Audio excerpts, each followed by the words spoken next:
के पास और उन्होंने अगर उनका कोई आंदोलन करना चाह रहे हैं तो मेरे खिलाफ नारेबाजी करे। लेकिन बताया गया है कि कुछ कीचड़ फेंकेंगे, कुछ गोबर लेकर आएंगे करके। तो ऐसी अगर कोई हरकत करेंगे तो ये समझ लेना क्या कि मैं भी कोई खामोश बैठने वाला इंसान नहीं हूँ। आप लोकशाही तरीके से बात करिए, मैं आपके साथ बात करूंगा। उसमें आप घटिया तरीके से आ जाएंगे तो मैं उससे ज़्यादा घटिया तरीके के ऊपर उतर आऊँगा। तो दोस्तों, इस वक्त की एक बड़ी खबर निकलकर सामने आ रही है। जी हाँ दोस्तों, आपको बताता हुआ चलूँ कि हिंदू संगठन ने एमआईएम के पूर्व सांसद इम्तियाज़ जलील को जान से मारने की खुली धमकी दी है। जी हाँ, आप सही सुन रहे हैं, इम्तियाज़ जलील साहब को हिंदू संगठन ने खुली धमकी दी है, वो भी जान से मारने की। कल इम्तियाज़ जलील साहब के घर के बाहर पूरी चारों तरफ से पुलिस को तैनात कर दिया गया था। चारों तरफ पुलिस ही पुलिस आपको जैसा कि नज़र आ रही होंगी। ये इम्तियाज़ जलील साहब के घर के बाहर का कल का नज़ारा है, जहां पे आप देख सकते हैं कि किस तरह से चारों तरफ पुलिस ही पुलिस तैनात कर दी गई थी। दोस्तों, आखिर हिंदू संगठन ने इम्तियाज़ जलील को क्यों खुली धमकी दी है जान से मारने की? तो इम्तियाज़ जलील साहब ने एक प्रेस जारी करते हुए तमाम चीज़ों का खुलासा इस वीडियो के अंदर किया है। दोस्तों, मैं आप लोगों को इम्तियाज़ जलील साहब को यहीं पर पूरा वीडियो क्लिप दिखाऊंगा, लेकिन वीडियो दिखाने से पहले आप सभी से रिक्वेस्ट करना चाहूँगा, प्लीज़ इस वीडियो को ज़रूर लास्ट तक देखिए और जितना हो सके इस वीडियो को ज़्यादा से ज़्यादा शेयर ज़रूर कीजिए। तो आइए सबसे पहले ये वीडियो क्लिप देखिए, फिर आगे बात करते हैं। पुलिस ने बताया है कि कुछ संगठनाएं मेरे घर के सामने आकर वो आंदोलन करने वाले है करके। मैं उनका स्वागत करता हूं। अगर लोकशाही तरीके से, डेमोक्रेटिक वे से वो आए मेरे घर के पास और उन्होंने अगर उनका कोई आंदोलन करना चाह रहे हैं, मेरे खिलाफ नारेबाजी करे। लेकिन बताया गया है कि कुछ कीचड़ फेंकेंगे, कुछ गोबर लेकर आएंगे करके। तो ऐसी अगर कोई हरकत करेंगे तो ये समझ लेना क्या कि मैं भी कोई खामोश बैठने वाला इंसान नहीं हूँ। आप लोकशाही तरीके से बात करिए, मैं आपके साथ बात करूँगा। उसमें आप घटिया तरीके से आ जाएंगे तो मैं उससे ज़्यादा घटिया तरीके के ऊपर उतर आऊँगा उसके अंदर। तो अच्छे तरीके से अभी भी यहाँ पे पहुँचने से पहले अपना दिमाग बना ले कि आप क्या करने के लिए आने वाले हैं करके। मैंने जो जो भी बताया हूँ, मैंने पूरे डॉक्यूमेंट्स के साथ है तो हर चीज़ दिया हुआ हूँ उसमें। और ये किस आधार के ऊपर कह रहे हैं कि बिन बुढ़ावे के, कोई सबूत नहीं होने के बावजूद ये कर रहे हैं करके।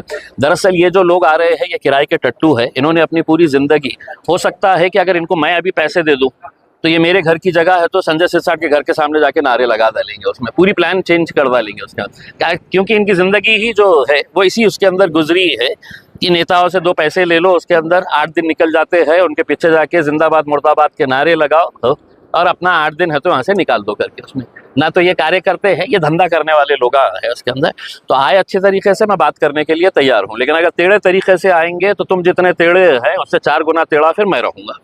आपके आरोपों के बाद संजय सिरसाट ने अभी तक के मीडिया के सामने आई नहीं है। ये संजय सिरसाट वो शख्स है जो हर रोज आपको सुबह अपने घर पे बुलाते हैं और सीरिया में क्या चल रहा है ये बताते हैं। फलस्तीन और इजराइल के बीच में अभी क्या चल रहा है उसके ऊपर है तो अपना ज्ञान बांटते हैं। डोनाल्ड ट्रंप और इलॉन मस्क के अंदर अभी क्यों झगड़े चल रहे हैं इसके ऊपर वो चर्चा करते हैं। देश का और दुनिया का ऐसा कोई मुद्दा नहीं है जिसके ऊपर ये ज्ञानी नेता हमारे जो है वो बात नहीं करते हैं। लेकिन जब मैंने उनके ऊपर कुछ आरोप लगाया तो कहते हैं कि नहीं, मैं 8 दिन के बाद है तो इसका जवाब दूंगा करके। 8 दिन के अंदर वो क्या कर रहे हैं तो अपने चार्टर्ड अकाउंटेंट्स को बुलाए हैं और बोले हैं कि पूरा हिसाब बराबर से करके रखो, वो बंदा अपने को खींच रहा है करके। MIDC के ऑफिसर्स को बुलाया गया है और उनको ये बोला गया है कि हम कैसे डॉक्यूमेंट्स तैयार कर सकते हैं कि जिसकी वजह से मैं जो फंस रहा हूं वो मैं बाहर निकल जाऊं करके उसमें। तो मैं मुख्यमंत्री साहब से अनुरोध करना चाहूंगा कि अपने आप को दूध के धुले हुए बताने वाले देवेंद्र फडणवीस साहब, मैं भ्रष्टाचार के गंभीर आरोप के साथ साथ आपको डॉक्यूमेंट्स भी है तो पेश किया हूँ। अब उसके ऊपर आप क्या कार्रवाई करते हैं हम देखते हैं। ये लोग जो आपने चश्मा नहीं, अभी तो मतलब ये पूरा अभी दिया नहीं हूँ मैंने, अभी तो सिर्फ झांकी दिया हूँ तो ये हालत हो गई है करके। अभी बहुत कुछ देना बाकी है। अगले 1-2 दिनों के अंदर है तो और भी चौंकाने वाले मामले सामने आने वाले हैं। ये पूरा देने के बाद है तो फिर देवेंद्र फडणवीस साहब को एक चश्मा भेंट करूंगा कि साहब हो सकता है कि पढ़ने में, देखने में दिक्कत आ रही होगी करके उसमें, तो ये चश्मा मैं आपको तोहफे के तौर के ऊपर भेजा। प्रॉपर औरंगाबाद की पता नहीं है साहब, ये किराए के टट्टू है उसके पता नहीं है।